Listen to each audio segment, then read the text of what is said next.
Diabetes control లేని వారిలో చాలా తరచుగా సఫర్ అయ్యే సమస్యలు ఓరల్ క్యావిటీ, అంటే మన మౌత్లో వచ్చే సమస్యలు.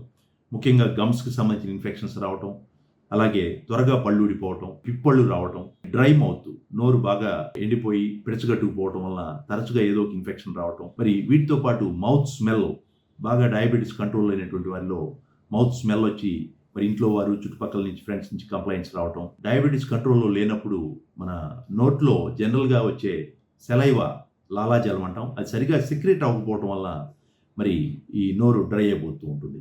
అలాగే చిగుళ్ళు ఇన్ఫెక్ట్ అవటాన్ని జింజివైటిస్ అంటాం. ఈ చిగుళ్ళకి ఇన్ఫెక్షన్ వచ్చినప్పుడు బలహీన పడిపోవడంతో పళ్ళు త్వరగా ఊడిపోతూ ఉంటాయి.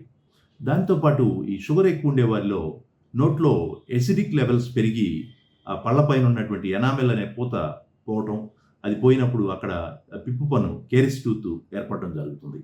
సో ఈ నోట్లో ఇన్ఫెక్షన్స్ ఉన్నప్పుడు ఇవి జనరల్ హెల్త్ను కూడా దెబ్బతీస్తాయి. ఈ నోట్లో ఉన్న ఇన్ఫెక్షన్స్ డైరెక్ట్గా గుండెకి కూడా స్ప్రెడ్ అవ్వడానికి అవకాశం ఉంది. అందువలన ఈ డయాబెటీస్ కంట్రోల్లో ఉంచుకొని ఈ ఓరల్ హైజీన్ని చాలా జాగ్రత్తగా చూసుకోవటం చాలా అవసరం. డయాబెటీస్ గుడ్ కంట్రోల్లో పెట్టుకోవటం, అలాగే రెగ్యులర్గా ఈ dental checkups, oral cavity checkups చేయించుకోవటం, అలాగే రెగ్యులర్గా బ్రషింగ్ మార్నింగ్ అండ్ ఈవినింగ్ 2 పూట్ల చేయటం, ఇలాంటి జాగ్రత్తలు తీసుకున్నట్లయితే మనం ఓరల్ క్యావిటీని ఆరోగ్యంగా ఉంచుకోవచ్చు.